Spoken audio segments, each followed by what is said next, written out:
Good morning.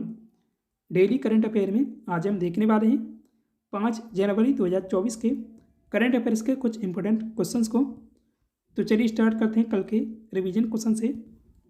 S Chandrashekhar Jharkhand उच्च न्यायालय के कार्यवाहक मुख्य न्यायाधीश बने हैं।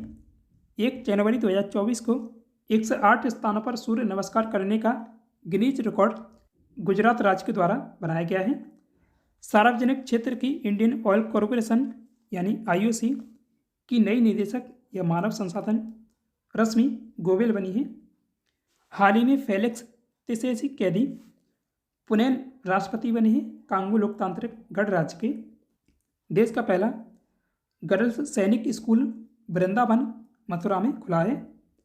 प्रतिवर्ष विश्व अंतर्मुखी दिवस या वर्ल्ड इंट्रोवर्ट डे 2 जनवरी को मनाया जाता है। नरेंद्र मोदी के द्वारा तिरुचिरापल्ली एयरपोर्ट के नए टर्मिनल भवन का उद्घाटन किया गया है। भारतीय अमेरिकी वेद प्रकाश नंदा का निधन हो गया। वे प्रसिद्ध शिक्षाविद थे। ऑस्ट्रेलियाई क्रिकेटर डेविड वार्नर ने टेस्ट के बाद अब वनडे से भी संन्यास ले लिया है। असम और उल्फा गुट के बीच त्रिपक्षीय समझौता हुआ है। आज का फर्स्ट क्वेश्चन है 16वें ब्रिक्स सम्मेलन 2024 की अध्यक्षता कौन सा देश करेगा? तो इसका आंसर है रूस करेगा। अभी तक ब्रिक्स समूह में 5 देश भारत, रूस, चीन, दक्षिण अफ्रीका और ब्राज़ील ही शामिल थे। और अभी हाल ही में ब्रिक्स में 5 नए सदस्य देश मिस्र, इथियोपिया, ईरान, सऊदी अरब और संयुक्त अरब अमीरात ये शामिल किए गए हैं। अब इसमें कुल सदस्य देशों की संख्या 10 हो गई है। ब्रिक्स दुनिया के विकासशील देशों का एक समूह है। अर्जेंटीना के राष्ट्रपति जेवियर माइली ने ब्रिक्स का सदस्य बनने से इनकार कर दिया है। जो भी दक्षिण अफ्रीका में सम्मेलन हुआ था 2023 का, इसमें 6 देश शामिल होने वाले थे, जिसमें ये अर्जेंटीना भी शामिल था, लेकिन अब इसने मना कर दिया है।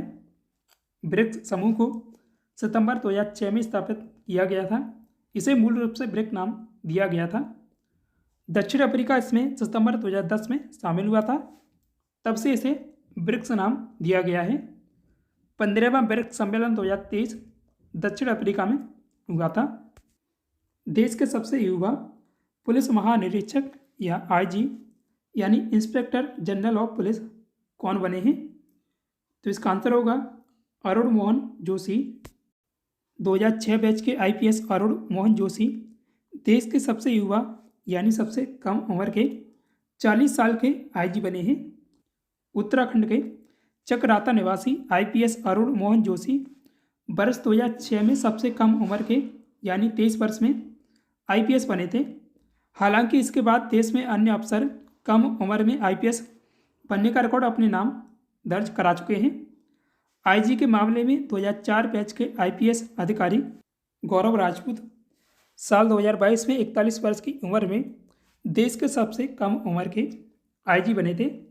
अरुण मोहन जोशी आईपीएस बनने से पहले आईआईटी रुड़की में इंजीनियरिंग कर रहे थे। जनवरी 2024 में भारत और किस देश के बीच डेजर्ट साइक्लोन 2024 सैन्य अभ्यास का आयोजन किया जा रहा है?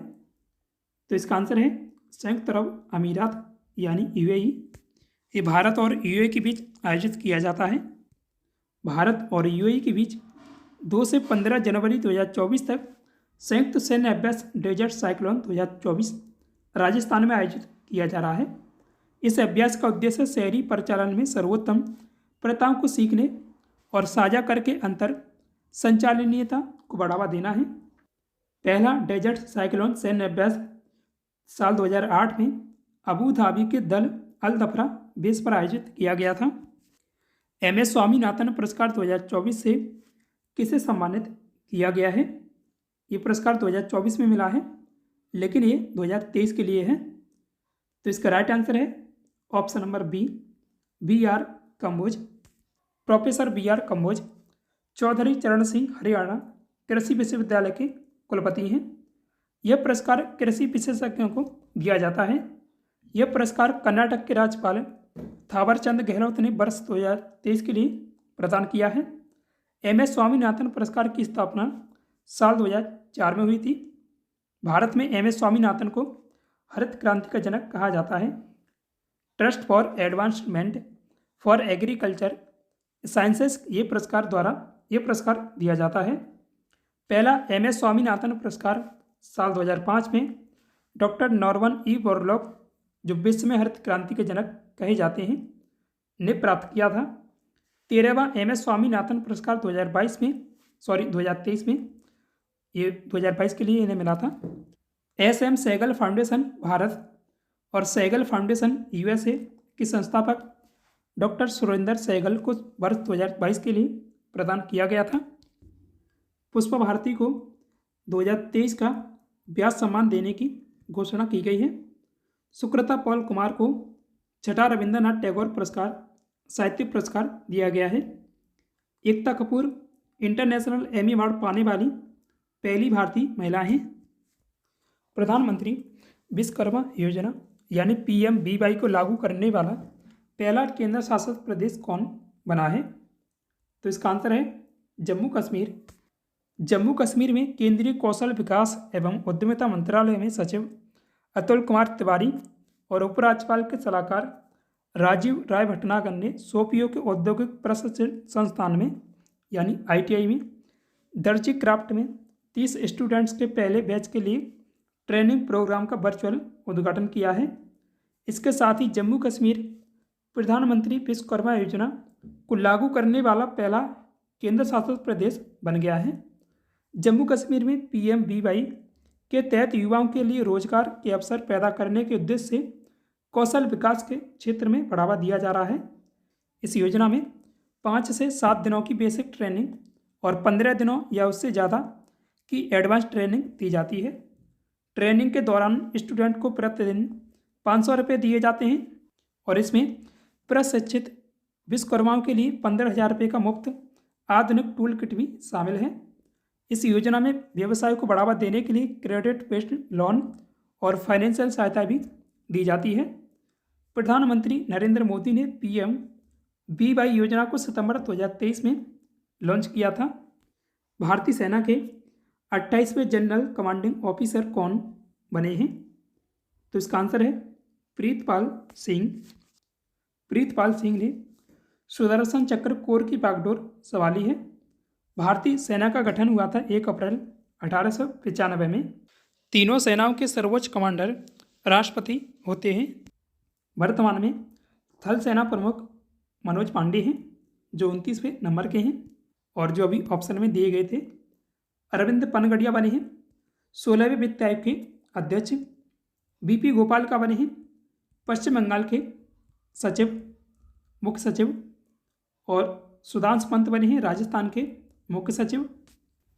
निविया इंडिया की नई MD कौन बनी है? तो इसका आंसर होगा गीतिका मेहता।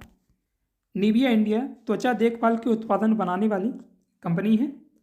निविया इंडिया की स्थापना साल 2005 में हुई थी और इसका मुख्यालय या हेडक्वार्टर मुंबई महाराष्ट्र में है। मार्केट कैप के हिसाब से रिलायंस इंडस्ट्रीज देश की सबसे बड़ी कंपनी है। जो ऑप्शन दिए गए हैं तो इसमें नीना सिंह बनी है CISF की पहली महिला DG। Jaya Verma Sinha railway board की पहली महिला CEO और अध्यक्ष हैं। रश्मि शुक्ला हैं महाराष्ट्र राज्य की पहली महिला DGP बनी है अभी। हाल ही में PM मोदी ने लक्षद्वीप में कितने करोड़ की विकास योजनाओं का उद्घाटन किया है? तो इसका आंसर होगा 1150 करोड़ रुपए। 3 जनवरी को प्रधानमंत्री नरेंद्र मोदी ने लक्षद्वीप में कावारत्ती के स्टेडियम में 1150 करोड़ रुपए की विकास योजनाओं का शिलान्यास किया है। ये इंटरनेट, बिजली, पानी, स्वास्थ्य और बच्चों से जुड़ी परियोजना है। कावारत्ती में PM मोदी ने Kochi Lakshadweep submarine optical fibre project का भी उद्घाटन किया है। खारे पानी को मीठे में बदलने वाला नया प्लांट भी लगाया जाएगा जिससे हर घर में पीने लायक पानी पहुंच सकेगा। इसके पायलट प्लांट कावारत्ती, अगत्ती और मिनिकॉय आइलैंड में लगाए गए हैं। हाल ही में पंजाब नेशनल बैंक ने 180 से 270 दिनों के इंटरेस्ट रेट को 5.5% से बढ़ाकर कितने प्रतिशत कर दिया है? ये एपेक्स डिपॉजिट की बात हुई है, तो इसका आंसर है 6%। बाकी यहाँ स्लैब में दे रखे हैं, आप इन्हें यहाँ से देख लीजिएगा। यहाँ सामान्य नागरिकों के लिए है और ये है वरिष्ठों के लिए। वरिष्ठों के लिए 5.5% ज़्यादा है। पंजाब नेशनल बैंक या पीएनबी में फिक्स्ड डिपॉजिट या एफडी की रिवाइज दरें 2 करोड़ से की कम एफडी के लिए है। पीएनबी ने 180 से 270 दिनों के इंटरेस्ट रेट को 5.5% से बढ़ाकर 6% कर दिया है। वहीं 271 दिनों से लेकर 1 साल से कम के टेन्योर के लिए इंटरेस्ट रेट को 5.80% से बढ़ाकर 6.25% कर दिया है। इससे पहले अभी हाल ही में देश की सबसे बड़ी bank state bank of India यानी एसबीआई ने फिक्स्ड डिपॉजिट एफडी की ब्याज दरें में बढ़ोतरी की थी। ब्याज की दरें 2 करोड़ से कम के लिए थी ये भी। इससे पहले कोटक महिंद्रा बैंक ने फिक्स्ड डिपॉजिट पर इंटरेस्ट रेट बढ़ाए थे। अब इस बैंक में यानी कोटक महिंद्रा बैंक में एफडी कराने पर सामान्य नागरिकों को 2.75% से लेकर 7.25% तक का ब्याज मिल रहा है। हाल ही में किस यूनिवर्सिटी के अध्यक्ष क्लोडाइन गे ने अपने पद से इस्तीफा दिया है? तो इसका आंसर होगा हार्वर्ड यूनिवर्सिटी। क्लोडाइन गे के ऊपर साहित्यिक चोरी और यहूदियों के विरोध में प्रतिक्रिया देने का आरोप है। क्लोडाइन ने अपने बयान में कहा था कि दुनिया भर में यहूदी विरोधी भावना की बढ़ती आशंकाओं और गाजा में इजरायल युद्ध के परिणामों के बीच यूनिवर्सिटी यहूदी छात्रों की रक्षा करने में विफल रहा है। उन्होंने सिर्फ 6 महीने तक हार्वर्ड प्रेसिडेंट के रूप में कार्य किया है, जो हार्वर्ड यूनिवर्सिटी, ये अमेरिका की यूनिवर्सिटी है, के इतिहास में सबसे छोटा कार्यकाल है। उन्होंने 1 जुलाई 2023 को 30वें अध्यक्ष के रूप में पदभार ग्रहण किया था। इस वीडियो में इतना ही। अब जानते कल वाले सवाल का उत्तर।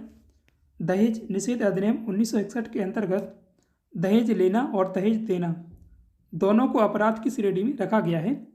इसमें कितने वर्ष तक की सजा का प्रावधान है? तो इसका करेक्ट आंसर होगा ऑप्शन नंबर ए 5 साल।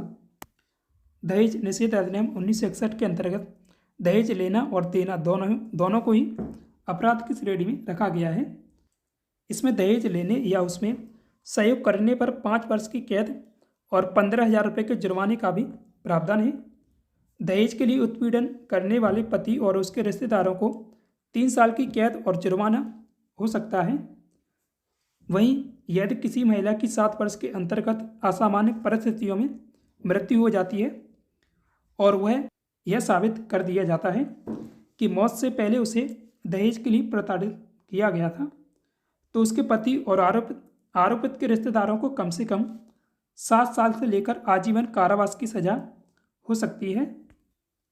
आज का टेस्ट क्वेश्चन है, चंद्रमा के नज़दीक पहुंचने वाला पहला अंतरिक्ष यान कौन सा था? तो इसका आंसर आप कमेंट में कमेंट करें। दोस्तों, उम्मीद है आपको वीडियो पसंद आया होगा। वीडियो को लाइक करें। साथ ही डेली करंट अफेयर्स के वीडियो पाने के लिए अपने 4 आवर्स स्टडी चैनल को सब्सक्राइब भी कीजिएगा। Thanks for watch this video.